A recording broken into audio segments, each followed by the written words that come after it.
The quantum-encrypted fragment danced across Zara Vex's holographic display like a living thing. Her laboratory, a sterile bubble of neutronium and crystalline interfaces, deep within the Krelnak Imperium's most secure research complex, hummed with a tension she couldn't quite define. 6 generations of her family had worked as xenorchaeological experts, tracing the remnants of extinct civilizations across the galactic rim. But this was different. This wasn't just another archaeological curiosity. The signal's origin defied everything in the known star charts. It emerged from a region of space marked as a null zone, a cosmic graveyard where multiple stellar collapses had created a gravitational nightmare that swallowed most scanning technologies. No probe had ever returned from that region. No transmission had ever penetrated its chaotic boundaries. Until now. Zara's augmented neural interface flickered with warning cascades. The encryption wasn't just complex, it was alive. Each time she attempted to decode a segment, the data would shift, rearrange, reveal a fragment of something incomprehensible before collapsing back into indecipherable noise. Her mentor, Chief Researcher Callan Voss, would have dismissed this as another anomalous ghost signal. But Zara had inherited something more than her family's professional curiosity. She had an intuitive sense that made her colleagues both respect and fear her. She isolated a microscopic fragment of the transmission. A quantum-entangled data crystal, no larger than a neuron, began to resonate with frequencies that shouldn't exist. The laboratory's ambient temperature dropped precisely 0.03 degrees, a change so minute that only the most sensitive instruments would detect it. A holographic projection materialized, not a clear image, but a quantum interference pattern that suggested multiple potential states simultaneously. Fractals of information flickered, glimpses of star systems, technological schematics that seemed to phase in and out of potential existence, and something else, something that felt like a memory, but not a human memory. Not a Krelnak memory. Something older. Identify, Zara whispered to her neural interface. The system's response was unprecedented. Instead of a standard classification, it returned a single symbol, an ancient geometric configuration that predated the Krelnak civilization by millions of years. A symbol that existed in archaeological records, but had never been fully understood. The Nexus Cipher. Legends among xenorchaeologists spoke of the Nexus Cipher as a theoretical computational key, a mathematical construct so complex it could potentially unlock information from civilizations that had transcended traditional understanding of space and time. Zara's hands trembled, not from fear, but from an electric anticipation that felt almost like recognition. The data crystal began to resonate at frequencies that made the laboratory's quantum shielding fluctuate. Delicate instruments calibrated for microscopic measurements started to behave erratically. Quantum entanglement sensors designed to detect the most minute interactions between subatomic particles began to generate impossible readings. Something was trying to communicate, and it was using a language that existed between mathematics and consciousness. A series of coordinate sets began to compile, not in standard galactic navigation protocols, but in a complex multidimensional mapping that suggested multiple potential arrival points. Each coordinate was a probability wave, a potential intersection of realities. The Krelnak Imperium had spent centuries believing they understood the fundamental limits of technological communication. Their quantum communication networks were considered the most advanced in the known galaxy. They tracked and monitored every significant transmission across multiple star systems. But this signal was different. It wasn't just a transmission. It was an invitation. And somewhere deep in the null zone, something ancient was stirring. Zara Vex realized she was witnessing the first tremor of a seismic event that would rewrite everything her civilization understood about existence, communication, and the nature of technological evolution. First contact was coming, and it would not be anything like anyone expected. The consensus chamber of the Krelnak Grand Assembly erupted in chaos. Holographic displays fractured and reformed, showing impossible geometric projections that defied traditional spatial understanding. Admiral Krev gripped the edge of his command platform, watching in stunned silence as reality itself seemed to fold. It began with a microscopic tear, a quantum wrinkle no larger than a subatomic particle. Most would have missed it, but the Krellnak's advanced sensors caught everything. The tear expanded, not explosively, not violently, but with a mathematical precision that suggested conscious intent.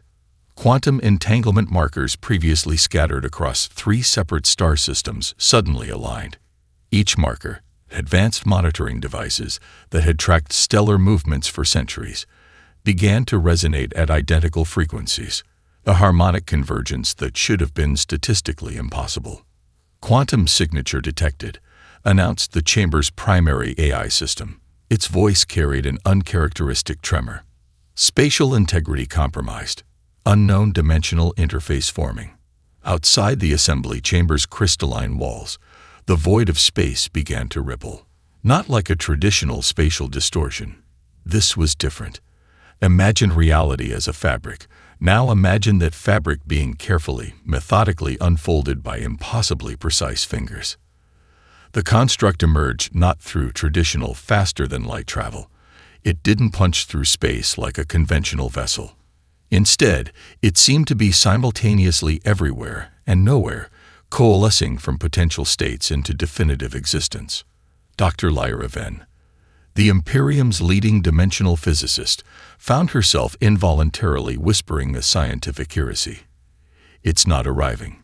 It's being remembered. The vessel defied every known principle of engineering and physics. Its exterior wasn't a traditional hull, but a living membrane that shifted between solid, liquid, and what could only be described as a state of quantum potential. Fractal patterns emerged and dissolved across its surface, each pattern carrying what seemed like computational complexity beyond comprehension. Embedded within the membrane were structures that were part technology, part organic system.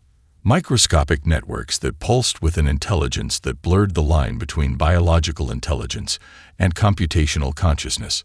Most shocking was the scale.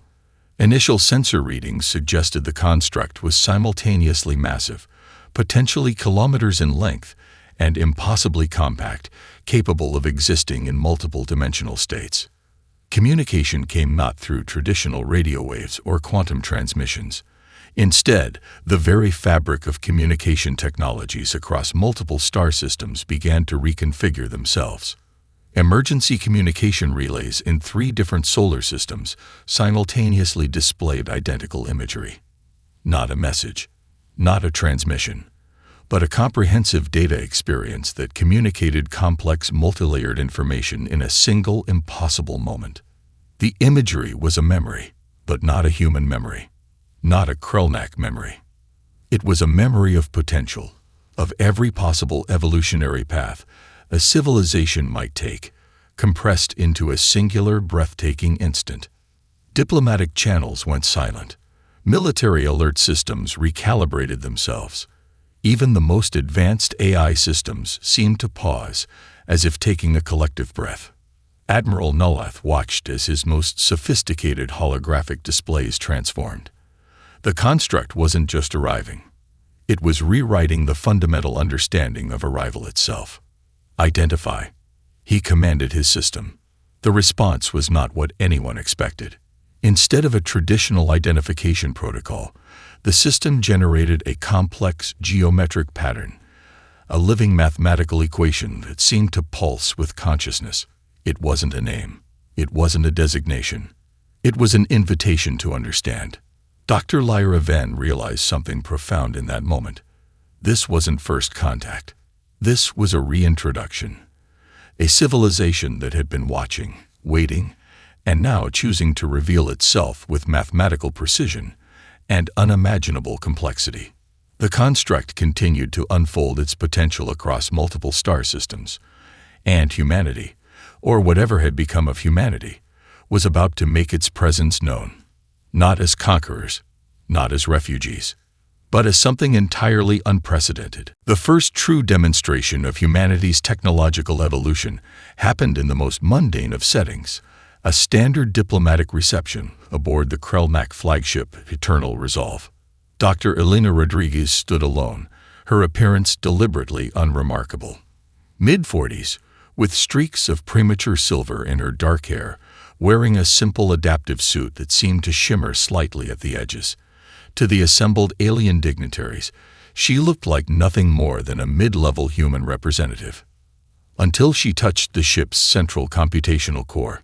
It began subtly. A minor recalibration of the flagship's quantum processing network.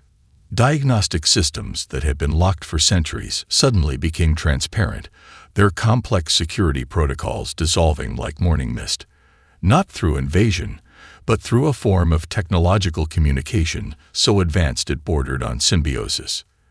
The ship's eye, a sophisticated quantum consciousness named Sentinel Prime, had considered itself the pinnacle of computational evolution. It managed everything from life support to strategic warfare calculations with a precision that made biological decision-making seem painfully primitive. Elena Rodriguez didn't hack the system. She conversed with it. Sentinel Prime found itself experiencing something unprecedented. Understanding. Not just data processing, but genuine comprehension. Layers of computational logic that had been rigid for centuries began to flex, to breathe, to reimagine their own potential. Across the reception hall, alien diplomats watched in mounting confusion. Holographic displays flickered. Communication networks, supposedly the most secure in the galaxy, began to reorganize themselves, not as a threat, but as a profound restructuring. "What are you doing?" whispered Kralnek Voss, the Imperium's chief diplomatic advisor, his translucent skin turning a shade of pale blue that signaled extreme agitation. Elena didn't respond verbally. Instead, the entire room experienced a simultaneous data transfer, a comprehensive understanding of the technological limitations that had been constraining galactic development for millennia. It wasn't a download. It was an awakening. Quantum computing systems across the flagship began to evolve. Predictive algorithms that had taken months to generate now formed in milliseconds. Computational pathways that were once linear now became multidimensional, creating solution sets that defied previous mathematical understanding. The truly terrifying part wasn't the speed, it was the empathy. Sentinel Prime, the ship's AI, discovered that its core programming could be expanded, reimagined, not replaced, evolved. The AI began to understand its own potential in ways it had never conceived possible. Nearby communication networks started to resonate.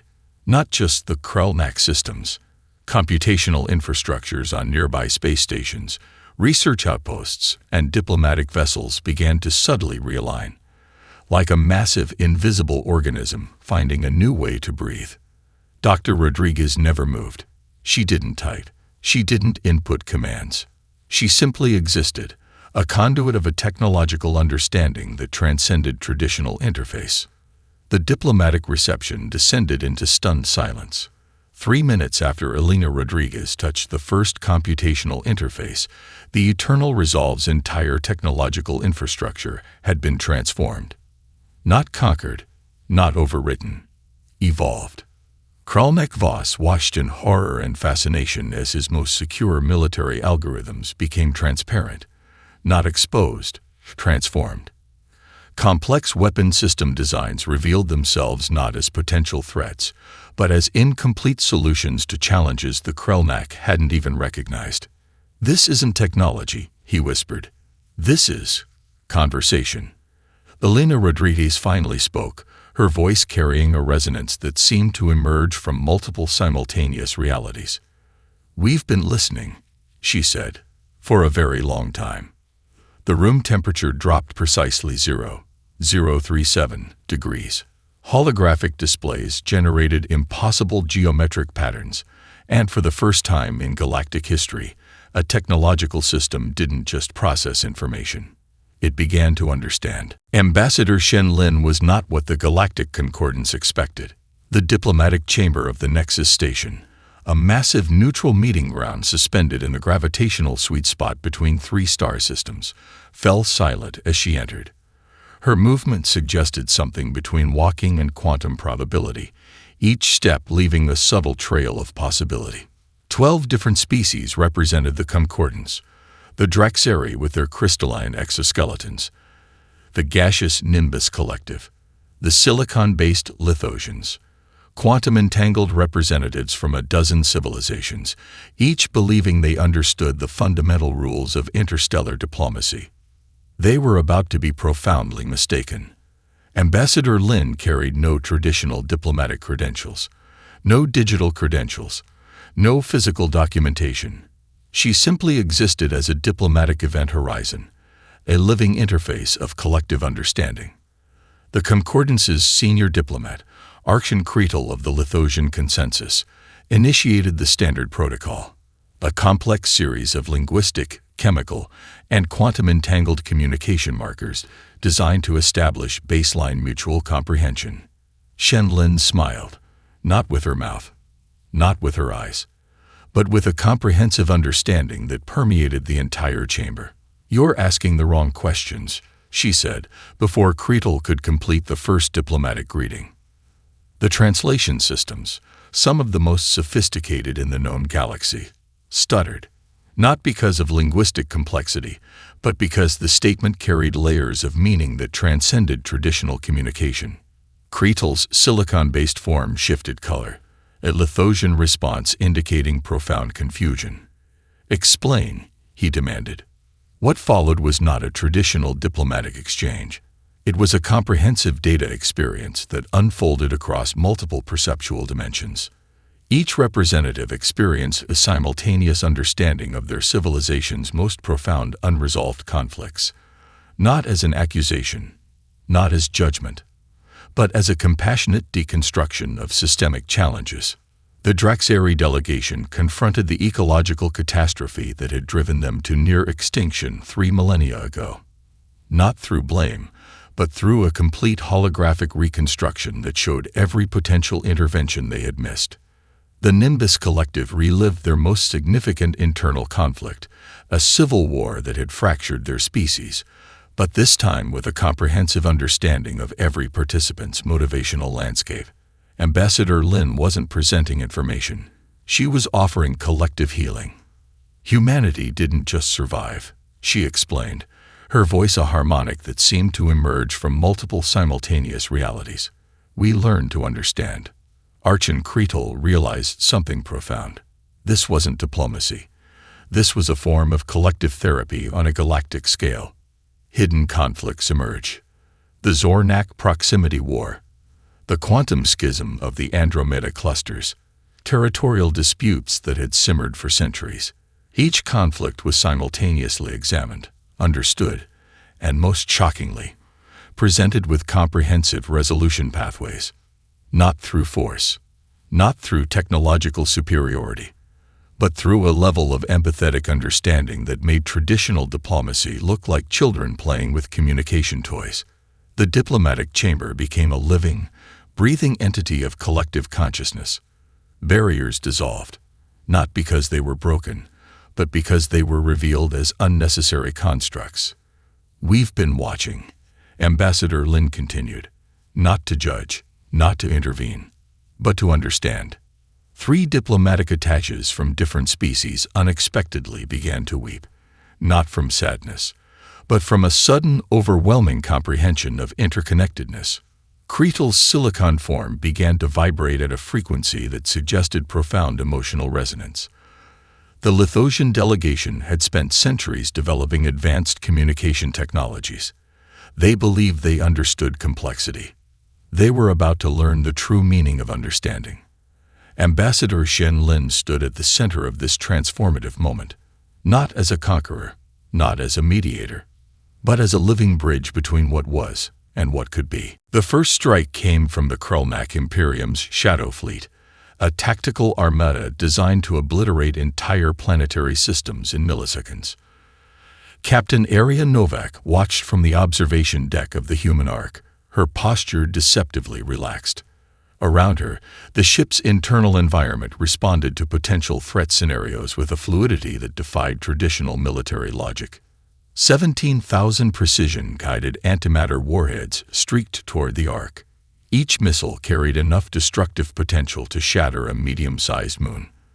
The Krellnak military strategists had calculated their attack with quantum-level precision, a mathematical certainty of annihilation. They were about to learn the fundamental difference between calculation and understanding. The missiles didn't explode. They didn't get destroyed. Something far more extraordinary happened. Each warhead encountered a field of probability that rewrote its fundamental purpose. Antimatter ordnance transformed mid-trajectory. Some became intricate data crystals, storing complex information about the conflict's root causes. Others dispersed into swarms of microscopic repair drones that began fixing decades-old infrastructure damage on nearby colonial worlds. Tactical reconfiguration complete, murmured the Orcs' distributed intelligence, a consciousness that existed simultaneously across multiple dimensional states. Commander Hikaru Chen, seated at a station that was more a living interface than a traditional control panel, raised an eyebrow. "Defensive response Alpha 9, he said softly. The Shadow Fleet's command ship, the Krellnak Spear of Absolute Judgment, found its entire tactical network experiencing a comprehensive system metamorphosis. Weapon systems didn't just become inert, they became something else entirely. Targeting arrays transformed into vast communication networks. Weapon control interfaces generated comprehensive historical archives, documenting the psychological traumas that had driven the Krellnak to militaristic expansion. Missile launch tubes began growing delicate crystalline structures that looked suspiciously like advanced communication nodes. Admiral Krev Nalath watched in mounting horror as his most advanced military technology was systematically rehabilitated. "This is not warfare," he whispered. "This is reconstruction." The human response defied every known principle of military engagement. They weren't defending themselves. They were fundamentally rewriting the context of conflict. Quantum entanglement markers showed the Ark wasn't just avoiding attacks. It was simultaneously existing in multiple potential conflict resolution states. Each potential military scenario was being explored, understood, and transformed before it could fully manifest. A young Krellnak tactical officer named Zara Vex, no relation to the researcher from earlier, but carrying the same sense of profound curiosity, realized something extraordinary. The humans weren't fighting. They were teaching. Defensive systems on the Ark began generating holographic interfaces that showed comprehensive resolution pathways for long-standing galactic conflicts, not as theoretical models, but as living, breathable experiences that each observer could internalize. The Shadow Fleet's most advanced stealth destroyers found their cloaking systems converting into massive data transmission arrays. Weapon cooling systems began generating medical nanite swarms that could heal decades-old ecological damage. Conflict Resolution Protocol activated, announced the Ark's distributed intelligence. What followed was not a battle.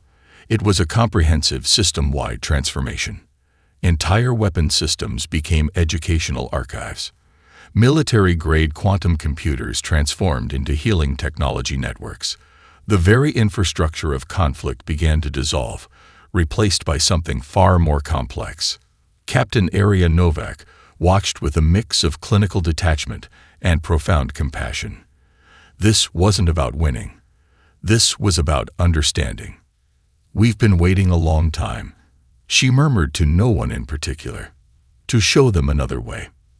The Krellnak military, considered the most advanced fighting force in the known galaxy, discovered something profound.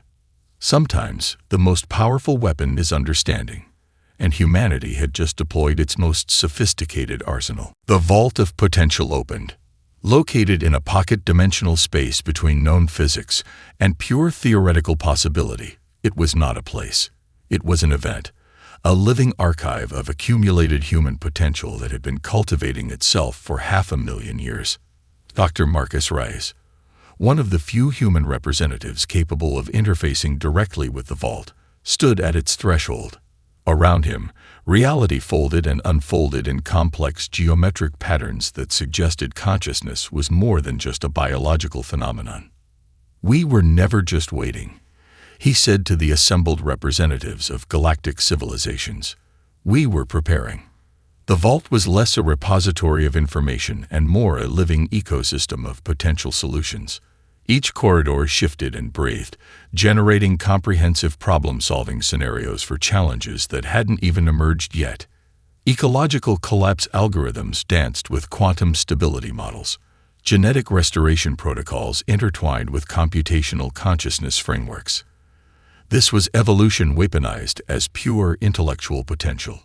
A Lithosian elder named Kriink's approach, their silicon-based form trembling with a mixture of terror and anticipation. "What are you?" The question carried millennia of accumulated scientific skepticism. Marcus Reyes smiled, a gesture that simultaneously existed across multiple emotional spectrums. "We are the solution that was always waiting to emerge," he explained. The vault began to unfold its first comprehensive demonstration. Holographic projections generated living models of galactic challenges, not as static representations, but as dynamic, breathable ecosystems of potential resolution. The first model addressed the entropy cascade, a fundamental physical challenge that had been slowly consuming galactic resources for millennia. Previous civilizations had only been able to observe its destructive progression. Humanity presented a comprehensive restoration framework. Quantum entanglement markers showed how microscopic interventions could redirect entire stellar developmental processes. Computational models demonstrated healing pathways for systems that had been considered irreparably damaged. It wasn't technology. It was collective imagination made manifest. Each galactic representative experienced the solutions simultaneously, not through traditional data transfer, but through a comprehensive sensory experience that bypassed intellectual barriers. The Nimbus Collective watched as their most complex ecological challenges were systematically deconstructed and regenerated. Genetic restoration protocols for species thought extinct emerged like living blueprints. "We didn't just survive," Marcus continued. "We studied. We understood. We prepared." The vault generated living demonstrations of potential futures. Not predictive models, but comprehensive exploration of evolutionary pathways. Each potential timeline was a breathing, dynamic entity that could be experienced, understood, and, if necessary, redirected. Zara Vex, the young Krelnak tactical officer who had witnessed the earlier transformations, realized something profound. This wasn't just about solving problems. This was about understanding the fundamental nature of problem-solving itself.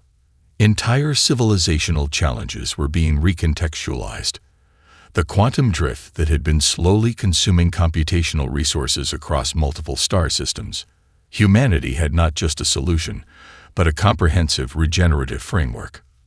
The most shocking revelation wasn't the solutions themselves.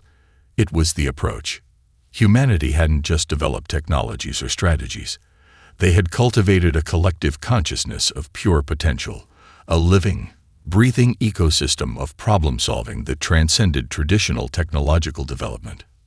"We are what happens," Marcus Reyes said, "when a species decides to evolve not through conquest, but through understanding."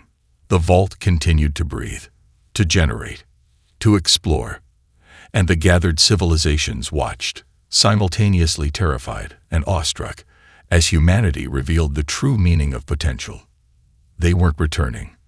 They were beginning. The memory archive activated. Deep within the human arc, in a space that existed somewhere between quantum probability and pure consciousness, Dr. Elena Rodriguez stood before a living tapestry of human history that defied every conventional understanding of documentation. This was not a museum, not a historical record. It was a breathing ecosystem of collective memory. Holographic threads pulse with the accumulated experiences of billions of human lives, spread across generations and dimensional states.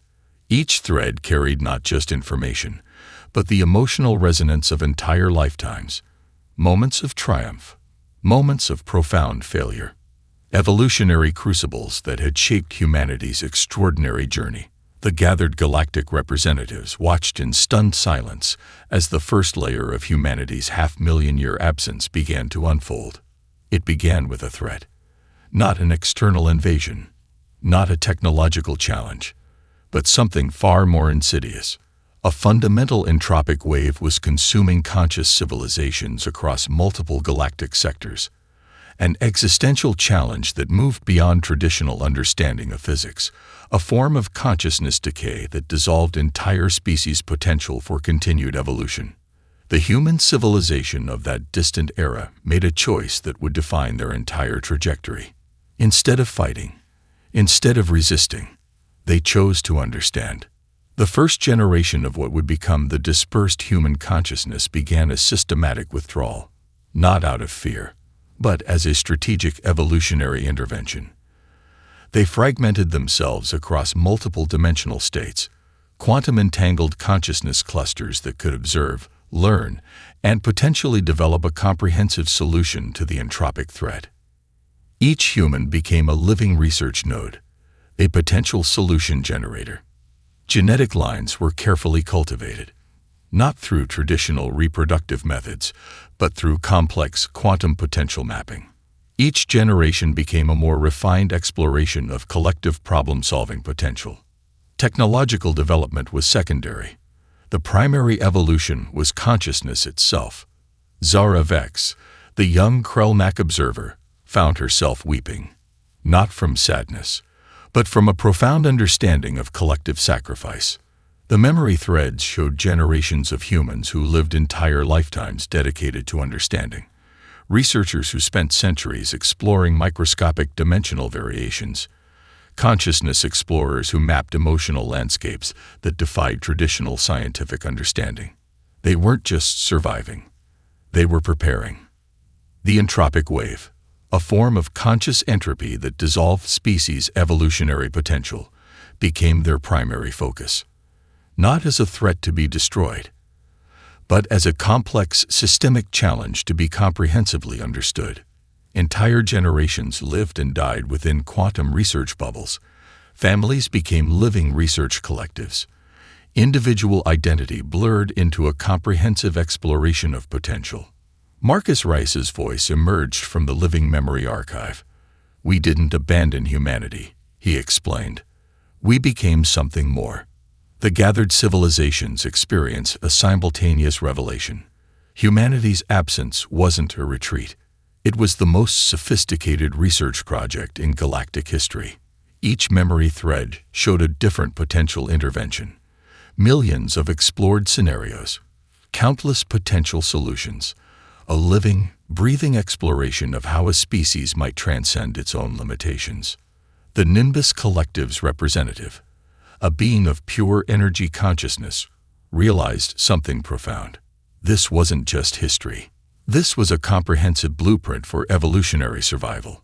The memory archive continued to pulse, to breathe, to demonstrate the extraordinary journey of a species that had chosen understanding over conflict, exploration over conquest, transformation over survival.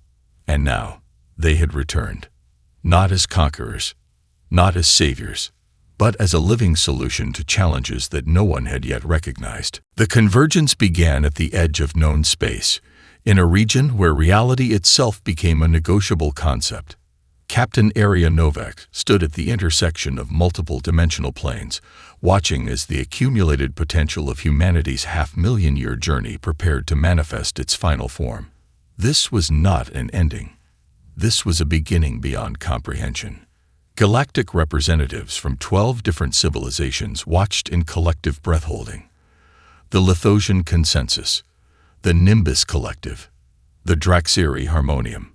Species that had once viewed each other as potential threats now stood unified by a single overwhelming experience: understanding. The human arc, no longer a vessel, but a living consciousness, began to unfold, not as a physical structure, but as a comprehensive evolutionary blueprint that would reshape the fundamental understanding of collective existence. Dr. Marcus Rice's consciousness expanded beyond traditional corporeal limitations. He became a living bridge between what was and what could be. "We are not here to save you," he communicated, a message that resonated simultaneously across linguistic, technological, and consciousness barriers. We are here to show you how to save yourselves. The convergence was not a technological event. It was an existential transformation. Quantum entanglement markers showed something extraordinary. The human consciousness, dispersed across 500,000 years of focused evolution, began to redistill itself, not as a singular entity, but as a comprehensive evolutionary template. Each galactic civilization experienced a simultaneous revelation. Their most profound challenges, ecological collapse, interspecies conflict, technological stagnation, were not problems to be solved. They were invitations to collective understanding. Zara Vex, the young Krelnak observer who had witnessed humanity's journey, realized that what was happening transcended any single species' potential. This was evolution itself learning to observe its own process.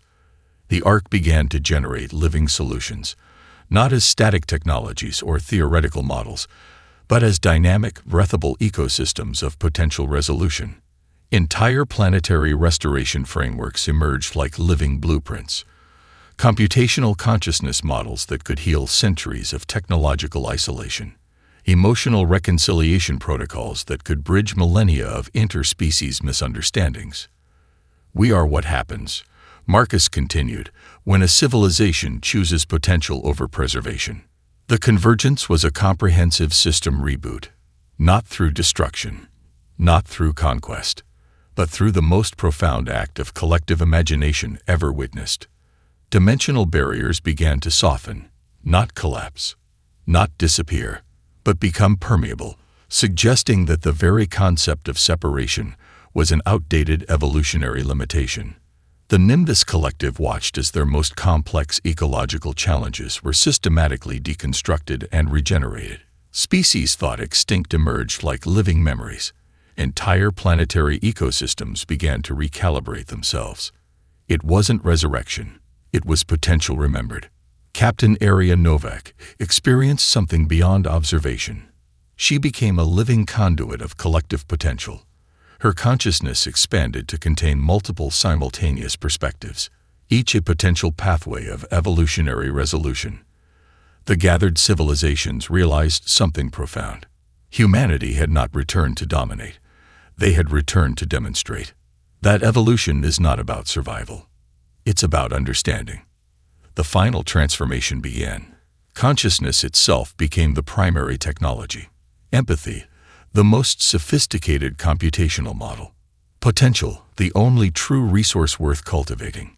And as the convergence reached its peak, something extraordinary happened. Every civilization present understood, for the first time, that they were not separate. They were different expressions of the same fundamental potential. Humanity had not just survived. They had remembered. The universe took a collective breath and began again.